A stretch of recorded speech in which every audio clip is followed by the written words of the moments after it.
सुप्रिया जी, अब सीधे आपके पास आते हुए यहीं से प्रधानमंत्री नरेंद्र मोदी की ओर से आगे कहा गया है कि पहले तक यानी कि 2017 तक सिर्फ 1900 मेडिकल कॉलेज में सीटें थी, लेकिन हमारी सरकार बनने के बाद 4 सालों के भीतर 1900 से ज्यादा जो सीटों की तादाद है उसको बढ़ा दिया गया और इस तरह से आम छात्रों के जीवन को बेहतर करने के लिए उनकी अच्छी शिक्षा की पूरी व्यवस्था सरकार की ओर से की जा रही है।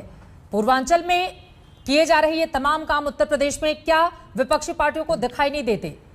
बीजेपी सवाल पूछ रही है। नहीं, पूर्वांचल में अगर अमीरों के लिए काम होंगे, आम आदमियों के लिए होंगे तो कैसे दिखाई देगा? मैं तो कह रही हूँ, कुशीनगर एयरपोर्ट करने गए थे, महाराजगंज जिला मुख्यालय को रेलवे लाइन दे दें, मैं बहुत कृतज्ञ होंगी, लेकिन वो ऐसा नहीं करेंगे। खैर, आपने जो बात कही उसको थोड़ा आगे बढ़ाते हैं। प्राइमरी हेल्थ केयर के अंतर्गत आती है, नीचे उसके आती है आंगनबाड़ी, आशा बहुएं, वो त्रस्त हैं, उनको 4000 रुपये दी जाती है महीने की, 600 रुपया केस का दिया जाता है। उनका ऐसा जबरदस्त शोषण हो रहा है कि वो लोग बेचारी प्रदर्शन कर करके अपने मानदेय की मांग कर रही हैं, लेकिन न्यूनतम मानदेय भी उनको नहीं दिया जाएगा।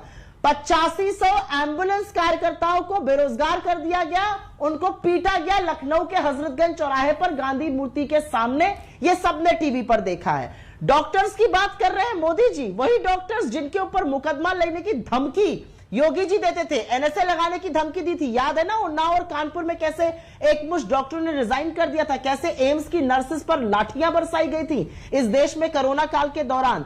और मैं एक छोटी सी बात कह के अपनी बात खत्म करती हूँ। यहाँ पे कुछ फिगर की बात करी जा रही थी। 100 करोड़ वैक्सीनेशन, बिल्कुल बिल्कुल वैक्सीनेशन लगना चाहिए, लेकिन कोई ये भी तो बताए कि 88 करोड़ लोग जिनको एक भी डोज नहीं लगी है, इस देश में सिर्फ 30 करोड़ लोगों को 2 डोज लगी है, जो मात्र 20% है। हमारे यहाँ रोज लगनी चाहिए। ठीक है, एक एक करके जवाब ले लेती हूँ। गौरव भाटिया जी, एक एक करके आप जवाब दीजिए। और ठीक है, और प्रियंका गांधी की ओर से भी मैं उसका जिक्र कर देती हूँ जो ट्वीट उन्होंने किया है। प्रियंका गांधी कह रही है कोई भी हो बीमारी 10 लाख तक होगा, मुफ्त में इलाज किया जाएगा। इसका जिक्र करती हुई वो नजर आ रही है अलग अलग हिस्सों में। तो स्वास्थ्य को लेकर कांग्रेस का भी पूरा फोकस है। गौरव भाटिया जी, 10 लाख तक फ्री इलाज अगर यूपी में बनी कांग्रेस की सरकार तो? देखिए, ऐसा है ना, कांग्रेस की सीटें आने वाली हैं, सरकार तो दूर की बात है। पूर्वांचल में 2 सीटें नहीं थी इनकी, और पूर्वांचल से ही कोई लोकसभा का चुनाव लड़ा था, प्रवक्ता है कांग्रेस का, उसकी जमानत जब्त हो गई थी। क्यों जब्त हुई थी? इसीलिए हुई थी क्योंकि 32 साल से जनता ने इनको नकारा हुआ है, लताड़ा हुआ है। ये भ्रष्टाचारी हैं। जैसे सपा और कांग्रेस दोनों आएंगे तो भ्रष्टाचार केवल फैलाएंगे। क्या आज ये व्यापक सवाल नहीं है? देखिए, आपके चैनल पे झूठ कैसे बोला, आप रिवाइंड करके दिखाइएगा।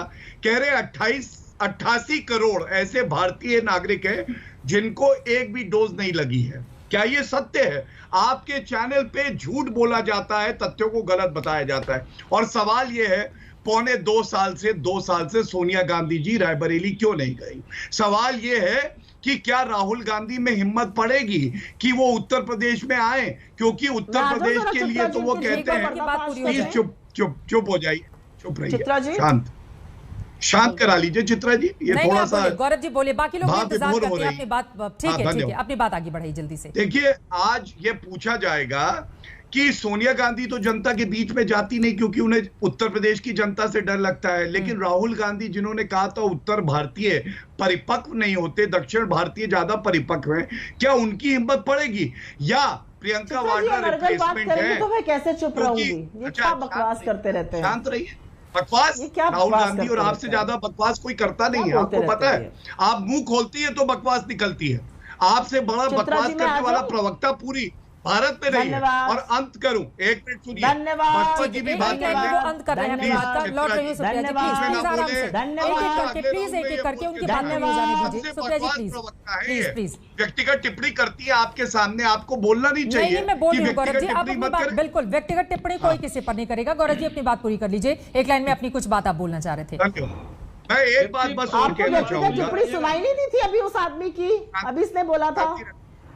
रखिए चित्रा जी, आप कंट्रोल कर पाए चित्रा जी तो कर लीजिए। गौरव भाटिया जी, जब आप दोनों लोग बैठे रहते हैं एक दूसरे पर ही कंट्रोल करते हैं तो उसमें व्यक्तिगत टिप्पणी से आगे बढ़ते हुए हम मेन मुद्दे पर आ जाते हैं। स्वास्थ्य को लेकर एक अच्छी चर्चा चल रही है कि विकास का कितना काम किस सरकार की ओर से किया गया है, हम व्यक्तिगत टिप्पणी को क्यों लेकर आते हैं? प्लीज आप दोनों से ही ये गुजारिश है, आप अपनी बात एक लाइन में पूरी कर लीजिए। सुप्रिया उसके बाद आप बोलिएगा प्लीज। गौरव जी देखिए चित्रा जी, एक अच्छा आंकड़ा और देता हूं, उत्तर प्रदेश की जनता भी देखती है आपका चैनल, कि पिछले 4.5 साल में उत्तर प्रदेश में मैंने आपको बताया 1,20,00,000 हमारे उत्तर प्रदेश के जो लोग हैं उनको आयुष्मान कवरेज मिला। 9 लाख लोगों को मुफ्त में चिकित्सा मिली। 1,000 करोड़ रुपया इस पे खर्चा हुआ।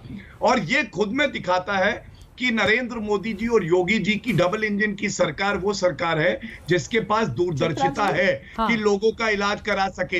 ये नहीं कि पंजाब में फतेह किट बेची जा रही थी, करप्शन हो रहा था, प्राइवेट अस्पतालों में वैक्सीन